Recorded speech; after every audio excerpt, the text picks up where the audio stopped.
अशोक प्रातिहार का चिंतन करके अपने शोक से दूर रहना है, दुख में से सुख को ढूंढना है, क्योंकि भगवान महावीर स्वामी के समूह शरण में एक व्यक्ति पहुंच गया और जैसे ही भगवान के पास पहुंचा, भगवान से कहता है कि महावीर तुम जल्दी मर जाओ। सभी लोग देखने लगे, कैसा व्यक्ति। लेकिन समूह शरण की विशेषता होती है, समूह शरण में कभी लड़ाई झगड़े नहीं होते हैं, वहां राग द्वेष नहीं होता है। महावीर से कहता है, हे महावीर तुम जल्दी मर जाओ। और श्रेणिक बैठा हुआ था, श्रेणिक से कहते हैं कि हे जीव तुम जीते रहो। अभय कुमार बैठे हुए थे, अभय कुमार से कहते हैं कि हे जीव तुम चाहो तो मर जाओ और तुम चाहो तो जिंदा रहो। और जैसे ही समूह शरण के बाहर कोसों दूर पहुंचा, वहां पर एक मानव बैठा था। उस मानव से कहता है कि हे मानव, ना तू जिंदा रह और ना तू मर। अरे इतना कह के वह तो चला गया।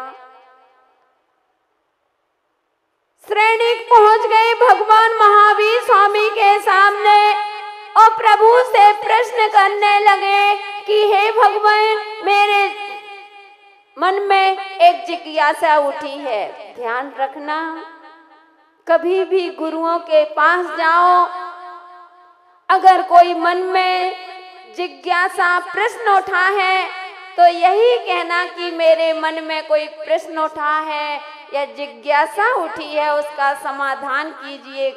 ये मत कहना माता जी मेरे मन में एक शंका उठी है। ओह, शंका तो सम्यक दर्शन का एक अतिचार है।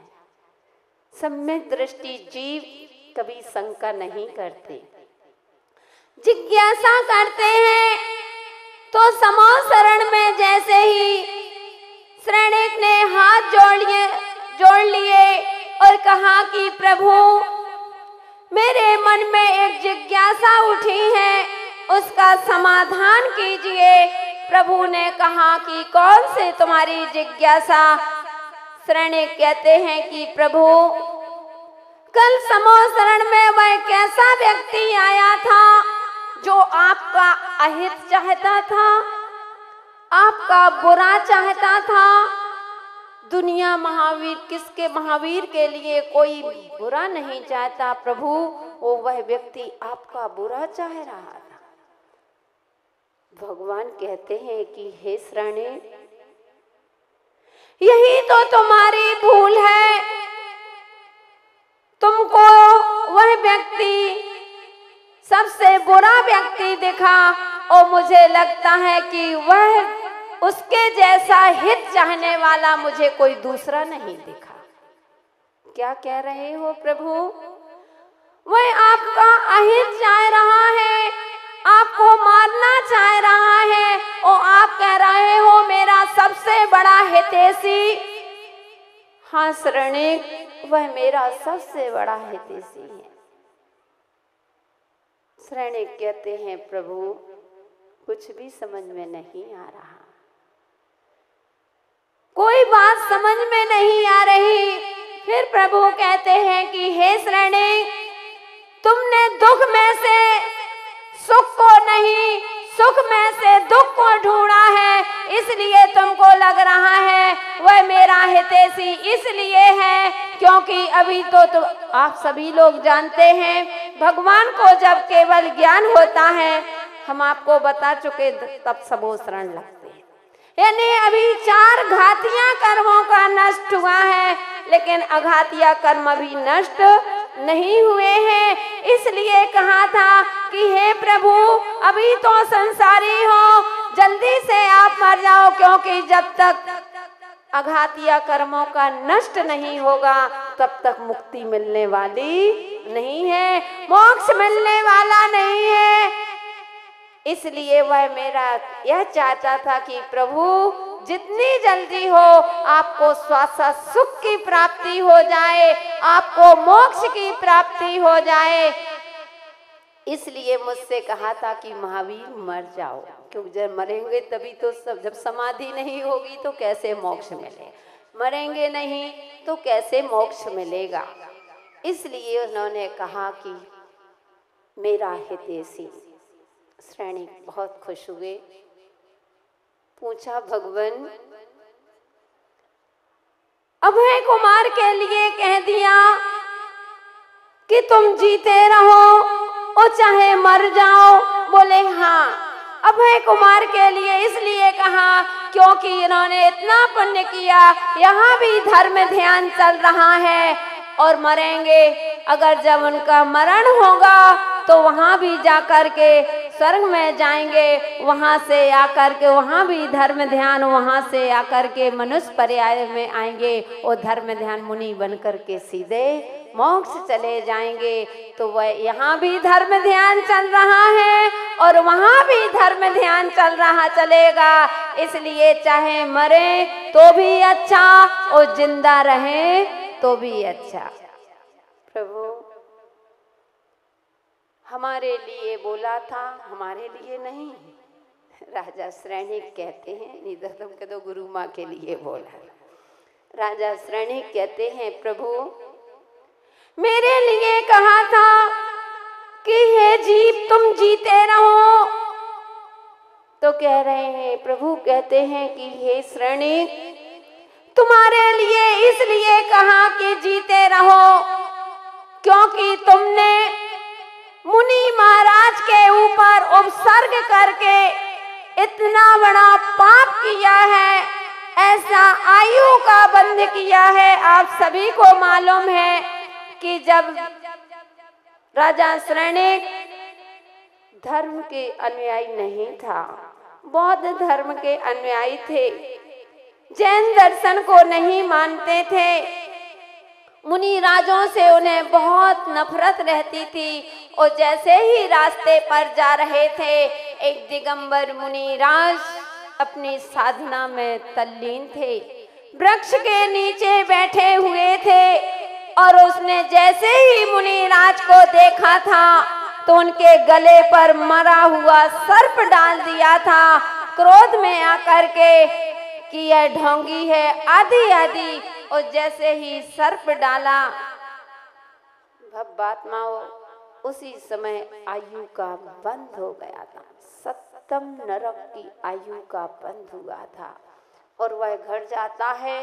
सर्दी का समय था, इतनी अधिक सर्दी कि अपनी उंगली भी बाहर नहीं निकाली जा रही थी। तो रानी चेलना थी, उसके मुख से इतने ही आवाज निकली थी कि वो क्या करते होंगे।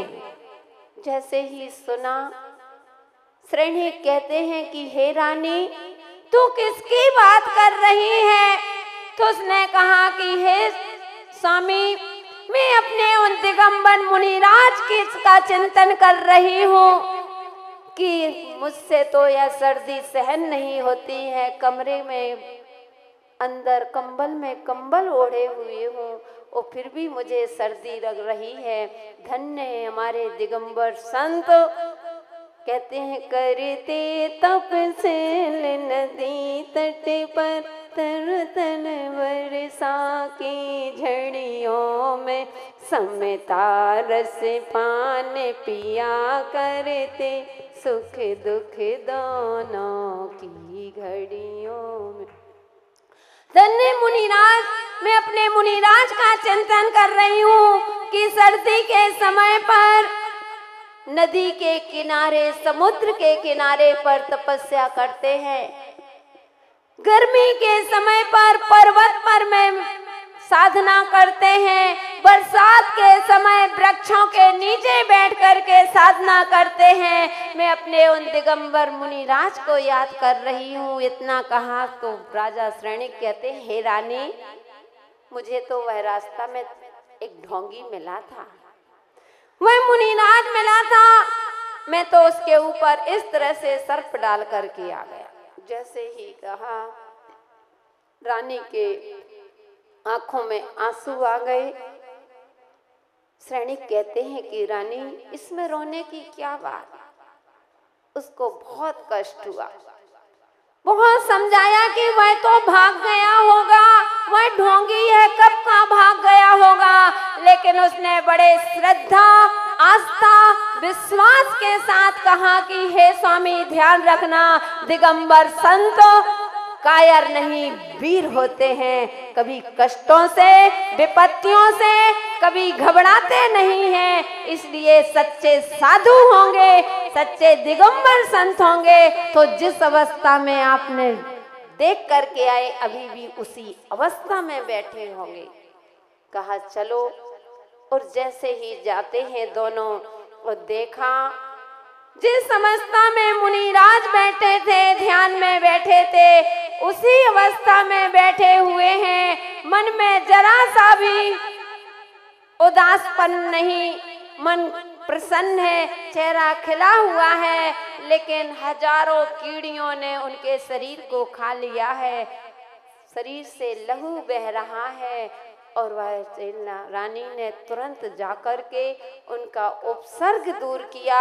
मुनिराज ने उतने समय के लिए नियम संलेखना ली थी। संलेखना दो प्रकार की होती है, एक नियम और एक यम। नियम यानी जब तक यह उपसर्ग है तब तक मेरे चारों प्रकार के आहार जल का त्याग। और एक यम होती है मेरे जीवन पर्यंत के लिए चारों प्रकार के आहार जल का त्याग। बंधु, नियम संलेखना लिए बैठे थे। जब तक उपसर्ग दूर नहीं होगा तब तक मेरा चारों प्रकार के आहार जल का त्याग। जैसे ही उपसर्ग दूर हुआ, मुनिराज ने अपना ध्यान विसर्जन किया और रानी चेलना ने जैसे ही नमोस्तु किया, नमस्कार किया, और बंधु मुनिराज ने हाथ उठा करके आशीर्वाद दिया। वह देख रहा है, वह सैनिक ढोंग से नमस्कार कर रहा है, अंतरंग से नहीं, बनावटी नमस्कार कर रहा था। जैसे ही नमस्कार सैनिक ने किया, मुनिराज ने उनको भी धर्म वृद्धि रस्तु का आशीर्वाद दे दिया। जैसे ही आशीर्वाद मिला, मन में इतनी गिलानी, अहो धन्य ऐसे साधु जिन्होंने उपसर्ग किया, उनके लिए भी वही आशीर्वाद, और जिन्होंने उपसर्ग दूर किया उसके लिए भी वही आशीर्वाद। जरा सा भी राग देश नहीं। बंधु, इतनी आत्मग्लानि हुई, इतना पश्चाताप हुआ, तुरंत छाया सम्यक दर्शन हुआ। अब इतना पश्चाताप के कारण से उठा करके तलवार और अपनी गर्दन काटने लगे। मुनिराज ने कहा कि हे सैनिक, ये क्या कर रहे हो? बोले महाराज, इस जीवन से मरना, बोले आत्महत्या करना किसी जिज्ञासा का समाधान नहीं होता है। उन्होंने कहा नहीं।